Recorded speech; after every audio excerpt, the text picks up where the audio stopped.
Mirando de frente con el corazón inflamado de amor, un pueblo ferviente que aclama y refleja a Dios.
Soy vecino de este mundo por un rato y hoy coincide que también tú estás aquí.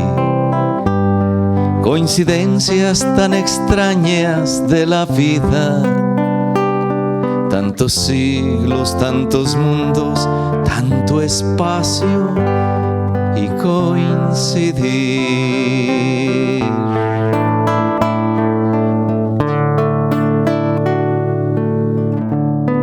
Amigos, buenas, ¿cómo estamos? Encantados de la vida. Hoy tenemos programa de lujo. Alberto y sus cuates en María Visión hablando de cosas.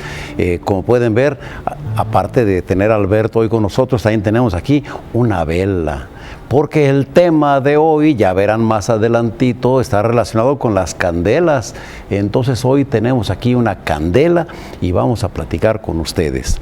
La vela sirve para muchas cosas. Hace 100 años que no había focos, la gente se iluminaba con velas y la luz del mundo eran las velas. Y nuestro Señor Jesucristo dijo, vosotros sois la luz del mundo. Y la vela nos recuerda la presencia de Dios en el estudio y en sus hogares. Es como un recordatorio. Dios está presente con vela y sin vela, pero a nosotros que se nos olvida que Dios está presente, nos ayuda la vela. Por favor, a lo largo del programa, cada vez que vea usted la velita, ya sabe que Dios está presente. A eso se le llama ser contemplativos. Los seculares, los laicos, somos contemplativos en medio del mundo, dice el Concilio Vaticano II. Hay monjas contemplativas que no hacen más que rezar y contemplar a Dios. Nosotros somos contemplativos en medio del mundo. Y el contemplativo convierte todo en oración. De modo que prepárese porque este programa va a ser una hora de oración. Para un laico moderno, una hora en presencia de Dios es una hora de oración, una hora de trabajo es una hora de oración, una hora de estudio es una hora de oración. Y este programa pues va a ser una hora de oración con música, con Alberto en el estudio y toda la cosa. Entonces, pues ya en la presencia de Dios, esta vela nos va a recordar que Dios está presente. Vamos a hablar del programa de hoy, del programa de las candelas. Sí, el tema de hoy tiene su origen en la Candelaria, que nace desde la fecha de la Navidad. Si contamos 40 días, llegamos al 2 de febrero, que son los 40 días. Tiene su origen esos 40 días hasta la fecha de 2 de febrero, la Candelaria.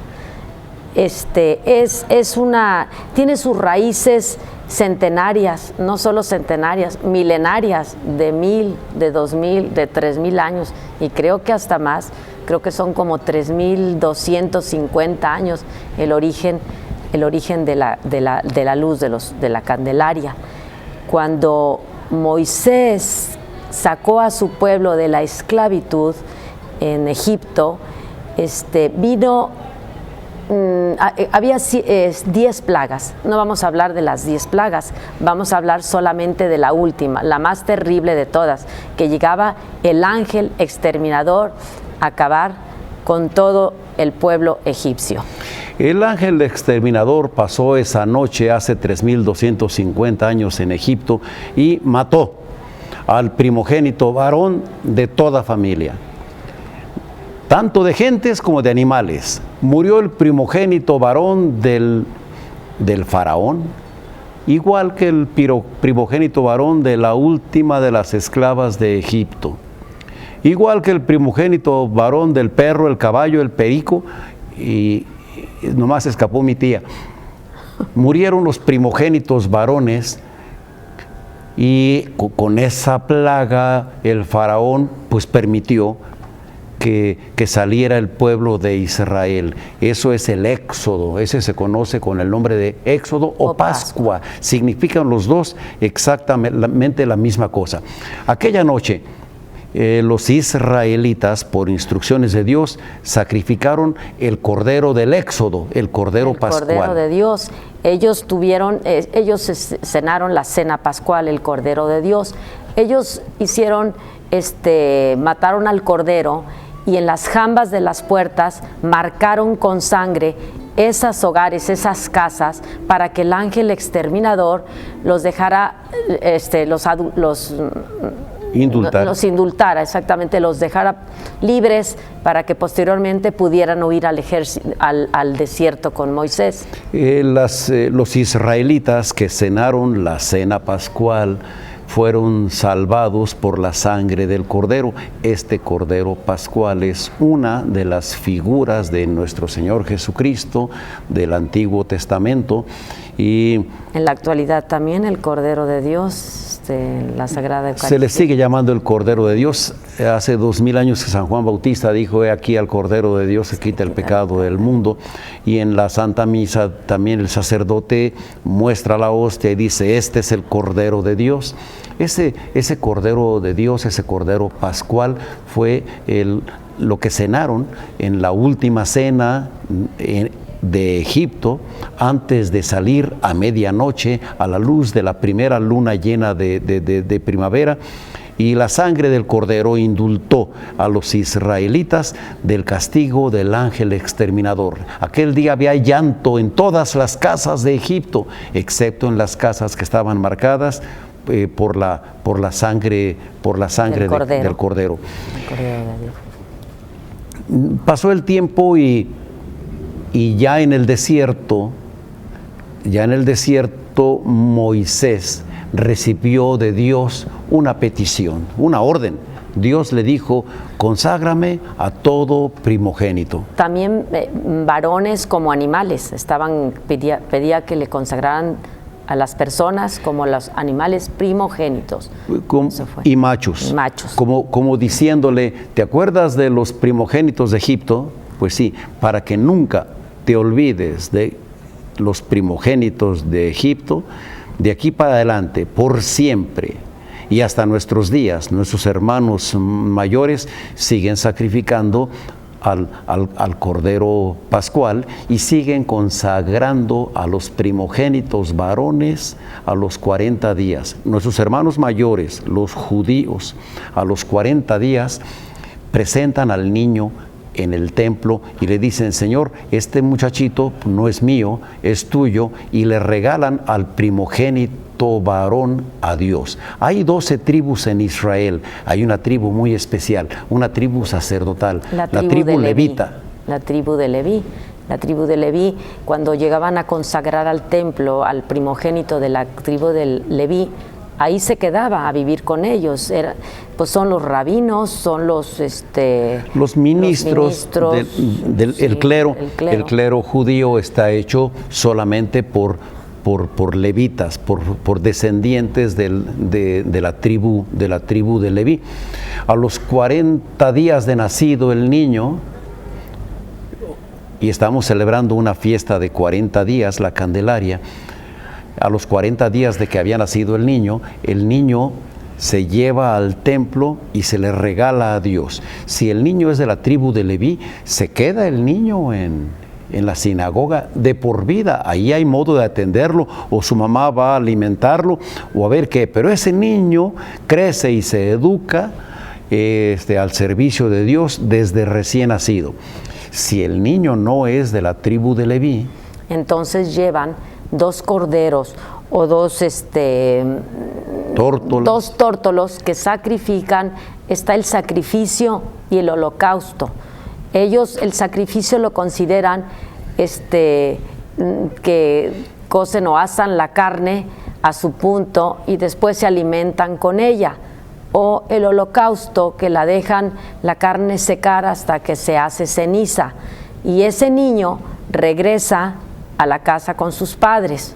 Eso es si el niño no es de la tribu de Leví, hay 11 tribus además de la de Leví, esos niños, los padres pueden, una de dos, o regalárselo a Dios para que se quede en el templo, o rescatarlo. Normalmente los padres rescatan a su hijo, y para rescatar al hijo llevan 2 víctimas, una víctima para el holocausto y la otra víctima para el sacrificio.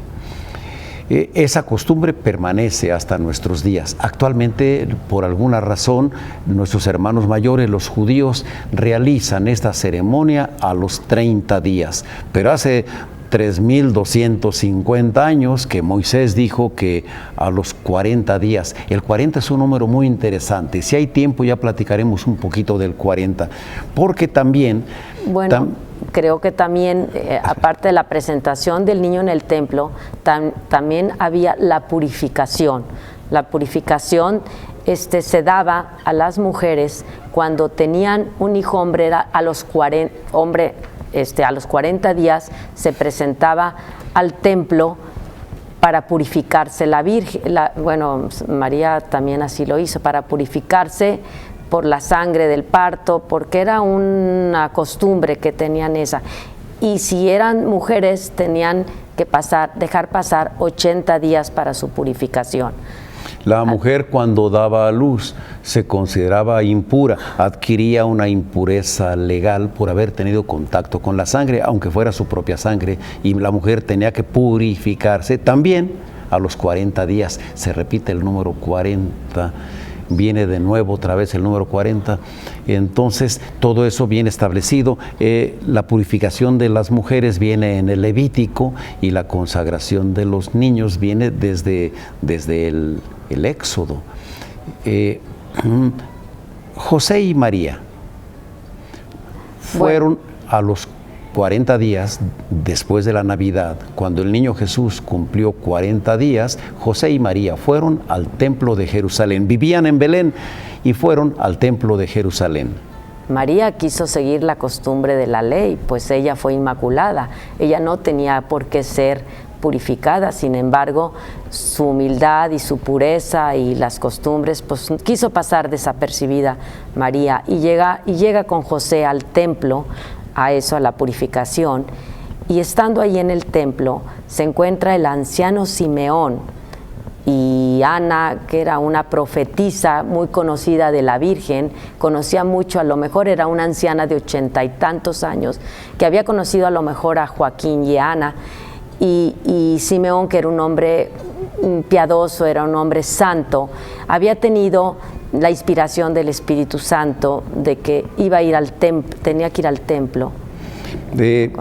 Cuando el niño tiene 40 días de nacido, José y María van al templo de Jerusalén, pero que quede claro que iban a 2 ceremonias.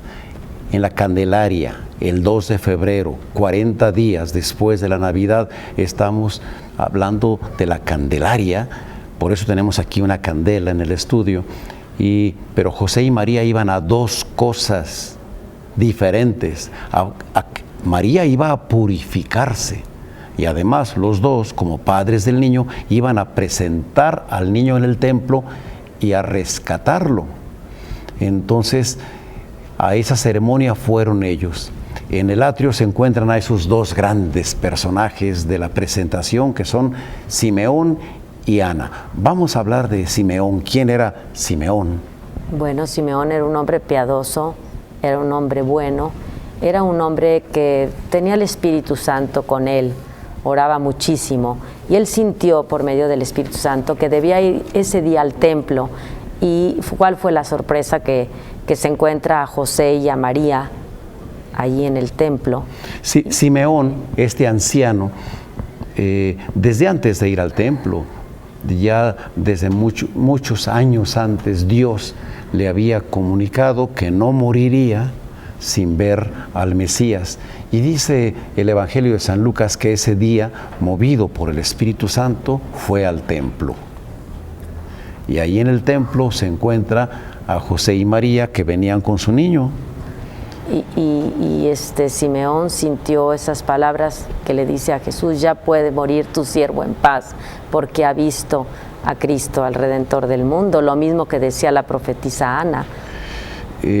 Después hablamos de Ana, vamos a acabar de hablar de Simeón, que dijo: bueno, ya puedes llevarte a tu siervo en paz, ya me puedo morir, porque ya tú me prometiste que iba a ver al Mesías y estoy viendo al Mesías. Y le dijo que él iba a ser, que Cristo iba a ser caída y resurrección, caída y resurrección, resurgimiento de muchos hombres. Y que este niño está destinado a ser signo de contradicción. Ya aparece por allí la sombra de la cruz. También le dijo: y una espada atravesará tu corazón. También se lo dijo a María. Fíjate que eso se lo dijo en el templo de Jerusalén. Y el templo de Jerusalén está en una colina que se llama Sión, y la colina de enfrente se llama Gólgota. Y entonces, ¿quién le iba a decir a la Virgen que 36 años después, en la colina de enfrente, efectivamente se iba a cumplir esa profecía y una espada atravesaría su corazón? La Virgen no entendió eso, y dice San Lucas que la Virgen guardaba todo eso en su corazón. Y siguió hablando Simeón. Dijo que iba a ser la luz de los hombres, la luz del mundo. Por eso ahora festejamos también esa luz que nosotros tenemos que transmitir. El sol tiene luz propia y la luna refleja esa luz. Nosotros tenemos ese compromiso, esa gracia realmente de poder ser el reflejo de la luz de Cristo. Esas palabras de Simeón van a hacer que al final del programa regresemos a lo mismo. Simeón dice: este niño es la luz para iluminación de las gentes para distinguir judíos y gentiles. Hablaba Simeón de una iglesia católica, de una iglesia universal, no solamente de una iglesia para judíos, sino que luz de las gentes. Cristo, el Mesías, iba a ser luz de las gentes, además, por supuesto, de los judíos, en primer lugar para los judíos, pero también para nosotros las gentes. Vamos a rezar al final del programa, a hablar un poquito de esta luz del mundo, porque esa es la causa que tengamos una vela en este programa, y es la causa de que sea la fiesta de las candelas, de las velas, la fiesta de la luz, porque Cristo es la luz del mundo, y el mismo Cristo dijo a sus discípulos: vosotros sois la luz del mundo. Bueno, aprovechando que hoy tenemos a Alberto, vamos a pedirle que nos toque una de sus inspiradas canciones. Venga, Beto. Ay, pero qué mal estado. Ay, no, güero. Qué mal estado.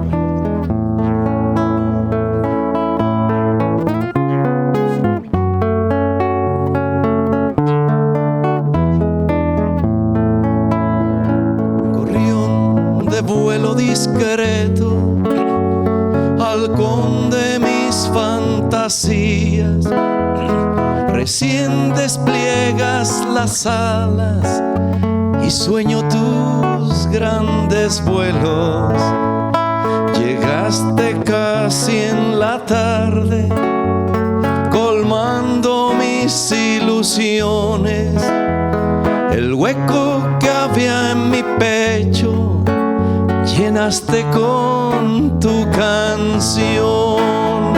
Vuela, vuela, niño mío, no limites tus intentos. Vuela, vuela, gorrioncillo, no detengas tu cantar. Vuela, vuela, pajarillo, que tu canto llegue lejos. lleva al mundo la esperanza y la frescura de tu voz.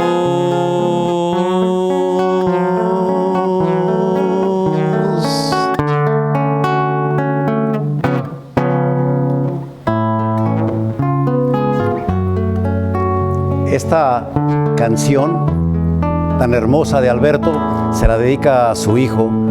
Ese gorrioncillo es su pequeño hijo y a veces la declamamos a la limón para intercalarle un verso de un chileno, Tito Fernández, tenía que ser Fernández, y que dice, se llama Mi Hijo. Cada vez que me acuerdo de mi hijo, me da como una punzada aquí en el pecho, donde se halla colocada, tan sensible y tan nombrada y tan propensa a la emoción, esta masa colorada que se llama corazón. ¿Y cómo no he de sentirlo si se trata de mi hijo? El que con sus payasadas, su chicle, su mermelada, me dejaba sucio el cubrecamas, la almohada. Y aunque yo quería regañarlo, siempre fallaba, porque el pícaro salía con su carita inocente y al verlo así tan sonriente, bueno, lo perdonaba. ¿Cómo olvidar las mañanas en que mamá lo peinaba, sentado en una silla, la barbilla levantada, en un gesto de protesta por la lucha que libraban la mamá y el remolino aquel que casi siempre ganaba? Y nunca logré explicarme el motivo por el cual lo peinaban tanto y tanto que al cabo quedaba igual. Ahí la dejamos para otra vez y seguimos con la canción.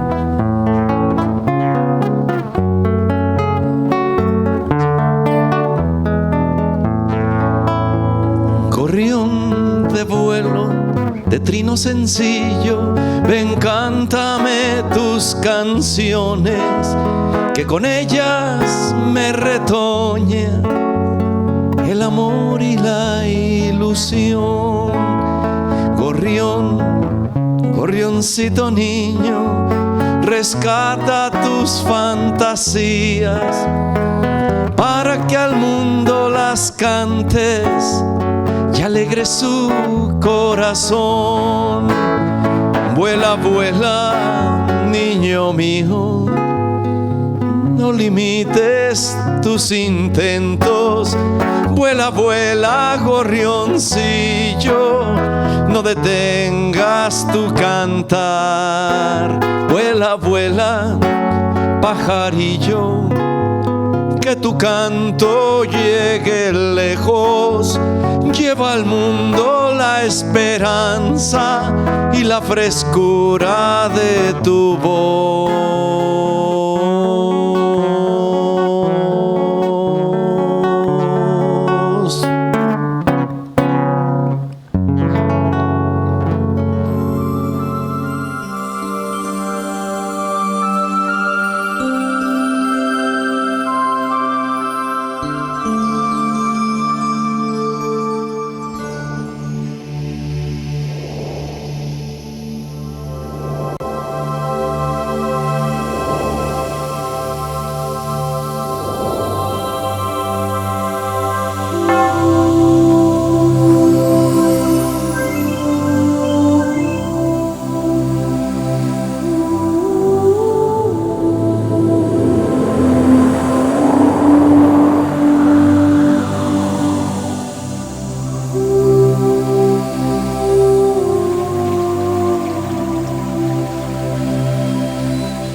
El escuchar, yo creo que es una de las cosas que más tenemos que cuidar. Porque ¿se acuerdan cuál era la oración en el Deuteronomio del Antiguo Testamento? El Shema famoso. Escucha. Así empieza. La palabra más importante de la oración del Antiguo Testamento es escucha, oh Israel. Ya para nosotros es Padre nuestro. De tal manera que es muy significativo el que el ser humano aprende a escuchar. Y en la medida que el hombre aprende a silenciarse, va a aprender a escuchar. El silencio te va a llevar a la atención, te va a volver un ser atento.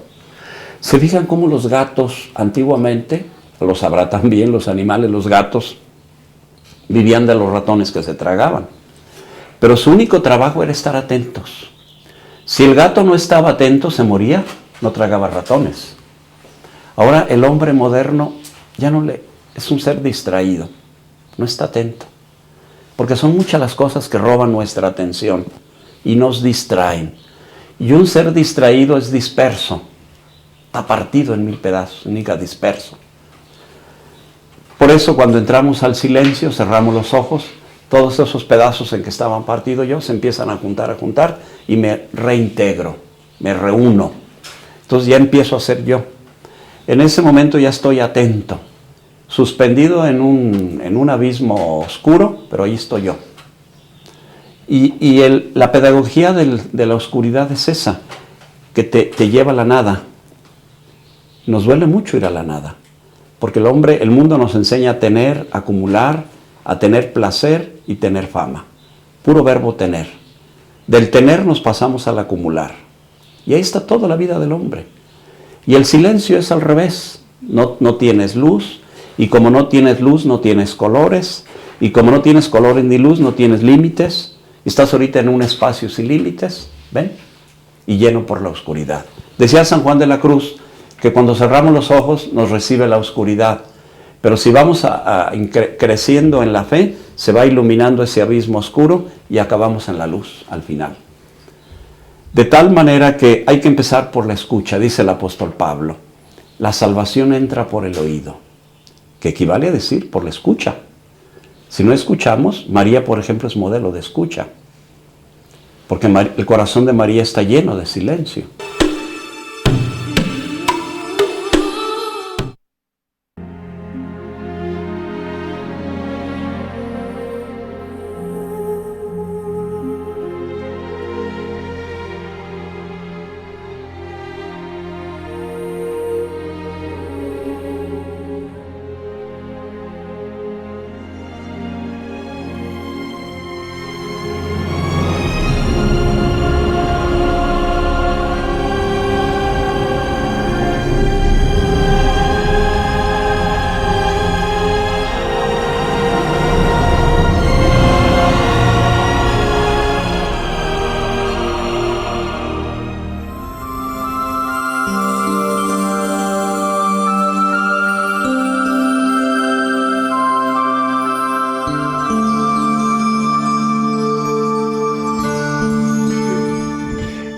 Estamos hablando de la Candelaria, de la fiesta de las candelas, de la fiesta de las velas. Por eso tenemos aquí una candela en el estudio, y es una fiesta que se celebra 40 días después de la Navidad.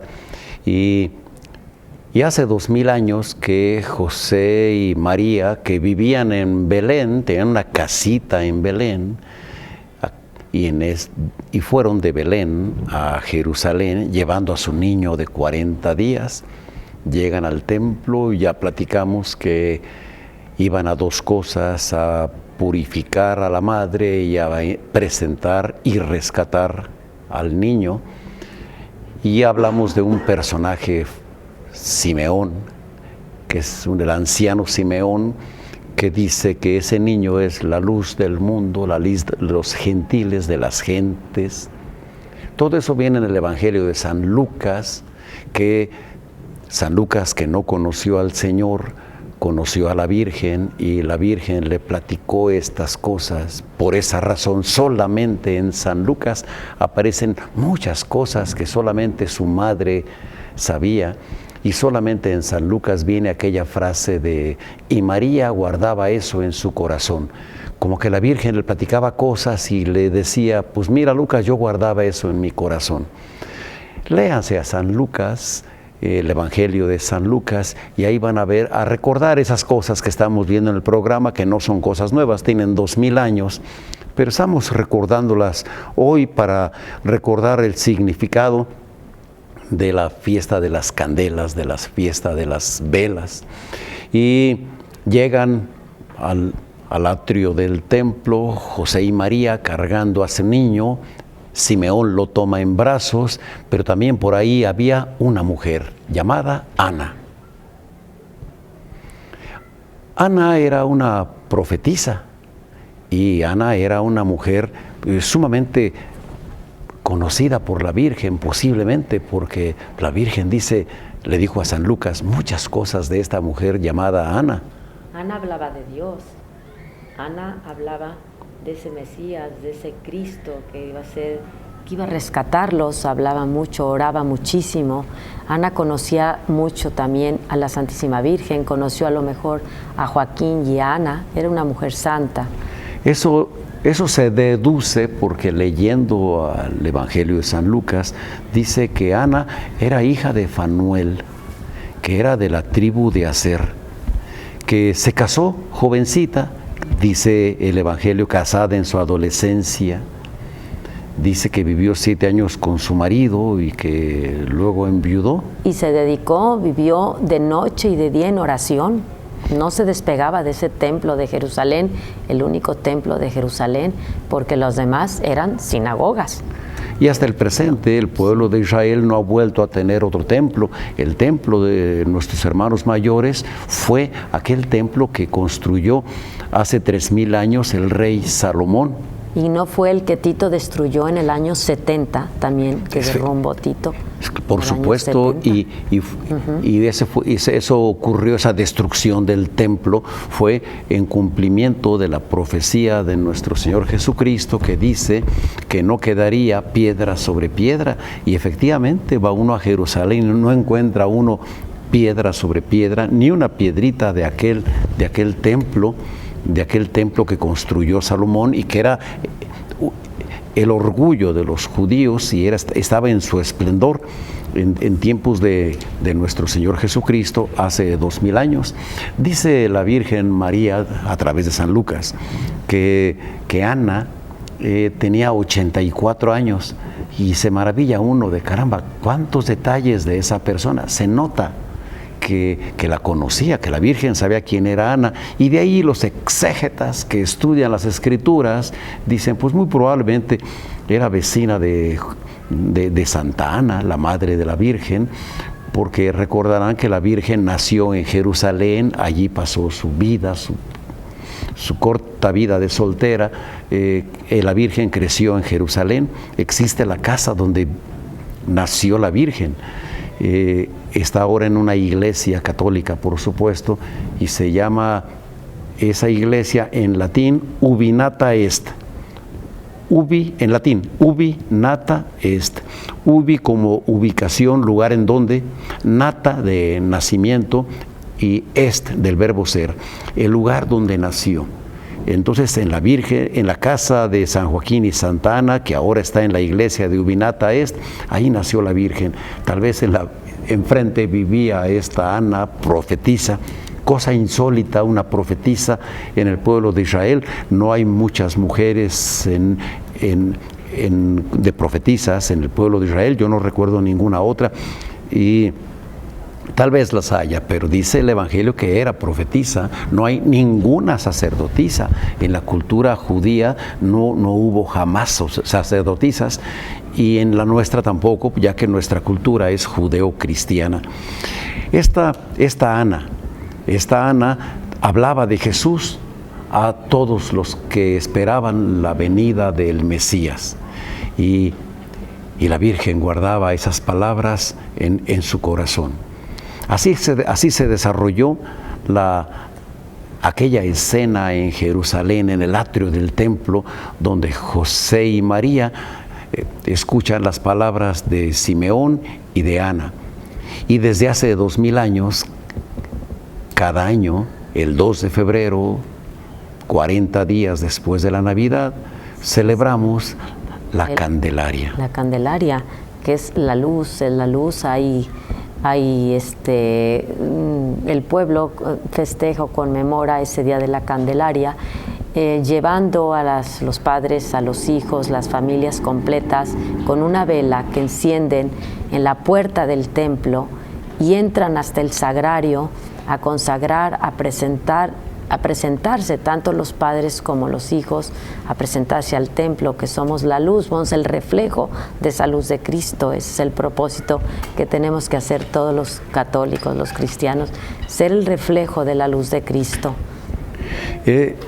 Esa antigua costumbre de ir con una vela el día de la Candelaria, les pedimos que la resucitemos, que no la dejemos morir, que seamos como la gente de antes, que cuando llegue el 2 de febrero vayamos todos en familia con una vela. En familia, ¿por qué? Porque José y María eran la Sagrada Familia. Y imitando, siguiendo el ejemplo de la Sagrada Familia, ir en ese día al templo con una vela en la mano, una vela cada quien. Y en la puerta del templo el padre de familia le enciende la vela a su mujer y a sus hijos, y toda la familia entra a la iglesia en procesión. Se arrodillan frente al sagrario y le ofrecen a sus niños como si fueran niños de 40 días. Que son niños de 40 días, padres. No es verdad que para nosotros, nuestros hijos, por viejotes que estén, pues son como niños de 40 días.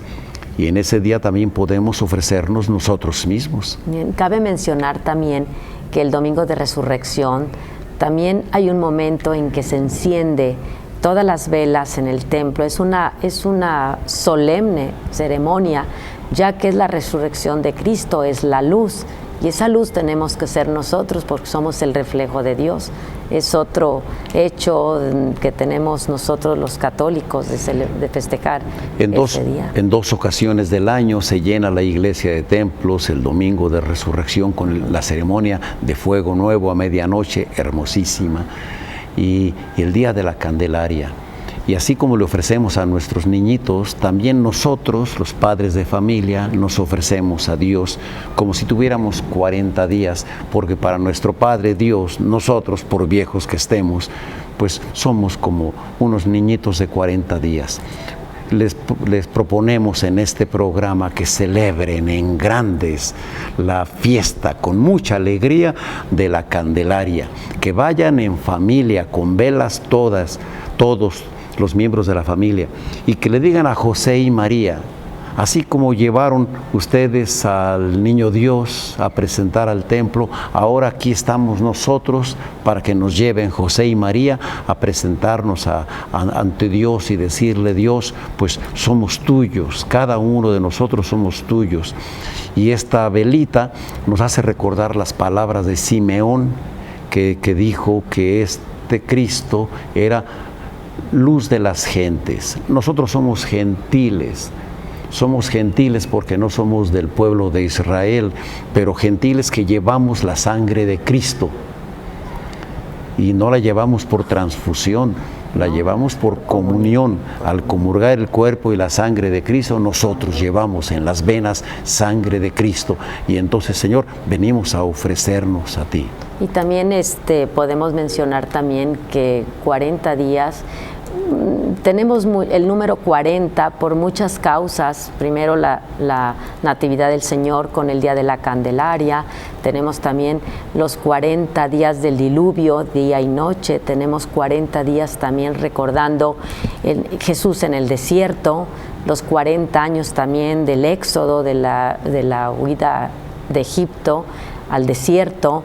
O sea, hay muchas cosas que recordamos por esa cifra de los 40 días, que son historia, que son sucesos reales que pasaron en la vida de todos los católicos, de todos los cristianos. La fiesta de las candelas, la fiesta de la Candelaria es una fiesta también de cuarentena, es una fiesta de 40 días de la Navidad a esta fiesta del 2 de febrero, fiesta de la Candelaria, en la que recordamos las palabras de Simeón, que dijo que este Mesías sería la luz de las gentes, y después Cristo nos volvió a decir: yo soy la luz del mundo. Y también después nos dijo: vosotros sois la luz del mundo, vosotros sois la sal de la tierra, y se refería a nosotros. y nos lo está recordando otra vez en este momento. Acuérdate que como somos contemplativos, no es una hora de programa, es una hora de oración, y en esta hora de oración Jesús nos está diciendo, tú eres la luz del mundo. Y como que decimos, Señor, yo luz de nada. Sí, nosotros, por indignos que seamos todos, a ver quién es digno, nadie es indigno, pues toda esta bola de indignos somos la luz del mundo, pero una luz reflejada. La luz del mundo es Cristo, es Dios, y nosotros reflejamos la luz del mundo, parecido al sol y la luna. El sol ilumina porque tiene luz propia, la luna ilumina porque refleja la luz del sol. Tenemos que reflejar esa luz, nosotros como cristianos, esa luz del mundo, tenemos que reflejarla con nuestras propias vidas, con lo que hacemos por el enfermo, con lo que hacemos en el trabajo, por los que nos necesitan, por tender una mano. Todo eso refleja la luz de Cristo en nosotros. Tenemos ese compromiso enorme y tenemos que llevarlo a cabo por amor a Dios y porque pues tenemos esa historia que no se nos puede olvidar. Somos sacerdotes por el bautismo, tenemos ese don, esa gracia, no nos olvidemos de eso. El objetivo de este programa, el fin de este programa es meditar en las palabras de Simeón en la fiesta de la Candelaria, en que Cristo dijo que Él era la luz del mundo y que nosotros también éramos la sal de la tierra, la luz del mundo, y el objetivo del programa es llevarnos de tarea eso. Por indignos que seamos, somos la luz del mundo, y la luz, y nadie enciende una luz para taparla o para ponerla abajo de la mesa, taparla con un celemín, dice el Evangelio, sino que la luz se pone en un candelero. Vamos recordando, si nosotros tuviéramos una velita en nuestro hogar, ¿por qué no la encendemos todos los días en la mañana? Y eso nos ayuda a recordar ese propósito de ser la luz del mundo. Eso debemos ser todos, ser luminosos. ¿Y qué quiere decir ser luminosos? Pues simplemente vivir virtudes humanas. No quiere decir ponernos místicos porque no somos monjes, no somos monjas, no somos sacerdotes, somos seglares, sino que ser alegres, sinceros, sencillos, naturales, leales, optimistas, como debe de ser optimista todo hijo de Dios, para llevar esa luz a los demás, para contagiarlos con nuestra luz. Eso se llama apostolado, para acercarnos a Dios nosotros y acercar a nuestros amigos a Dios. Eso se llama apostolado. No que hagan apostolado solamente los sacerdotes y los religiosos, sino que hagamos apostolado nosotros los laicos, y entonces seremos luz del mundo, no con luz propia, sino que con una luz reflejada de Cristo. Amigos, se acaba el tiempo. Ojalá y que vayan el día de la Candelaria en familia con velitas al templo y que nos presentemos todos y que a partir de este momento todos seamos luz del mundo. Vamos a cerrar este programa de lujo con la presencia en vivo de Alberto declamándonos aquello que dice: todavía me asombro.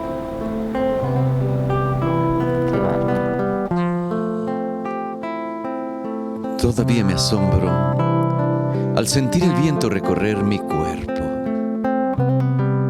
y entre sus caricias descubrir tu aliento. Todavía me asombro al mirar las flores y entre sus colores rescatar el brillo de tus ojos claros. Todavía me asombro al oír el canto que me traen las aves y entre canto y canto escuchar tu acento. Todavía me asombro al caer la tarde y observar el cielo que con su paleta pinta tu silueta. Todavía me asombro al besar tu piel tan llena de vida y sentir tus manos recorrer mi cuerpo. Todavía me asombro al sentirme vivo y saber que existes para mi fortuna en mi espacio y tiempo.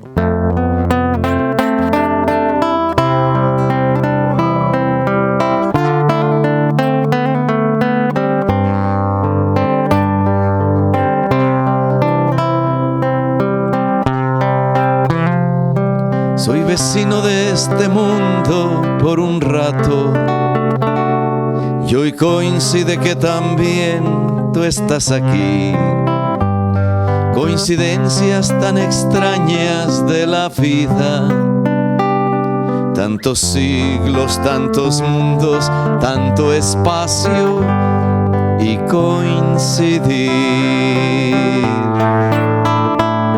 Si navego con la mente el universo, o si quiero a mis ancestros retornar, agobiado me detengo y no imagino tantos siglos, tantos mundos, tanto espacio y coincidir.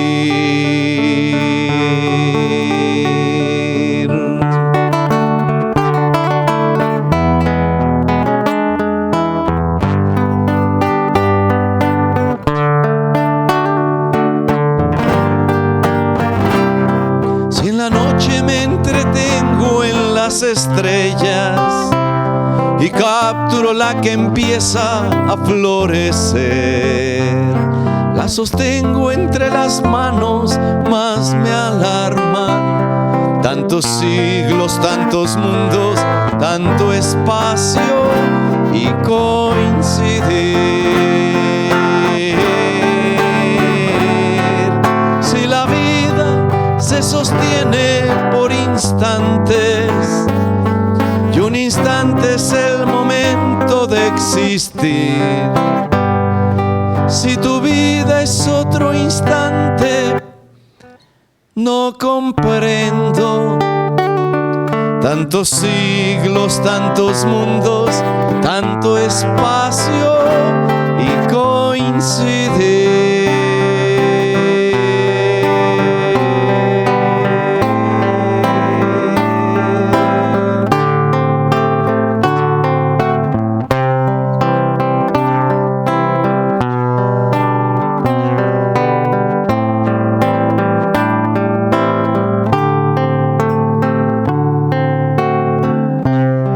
Alberto Escobar con nosotros. Gracias, Alberto. Muchas gracias, Bárbara. Muchas gracias a todos los que hacen posible este programa. Este programa, como todo programa de televisión, se requiere de muchas gentes en cámaras, en cabina, en audio, en las oficinas, en todas partes y en todo el mundo. Gracias a ustedes que nos mandan sus donativos, su cooperación económica para que esta estación, que ya llega a Europa, África y toda Latinoamérica, siga creciendo hasta que llegue a todo el mundo. Amigos, no dejen de enviar sus donativos. En próximos programas pondremos en pantalla las indicaciones para sus donativos. Gracias.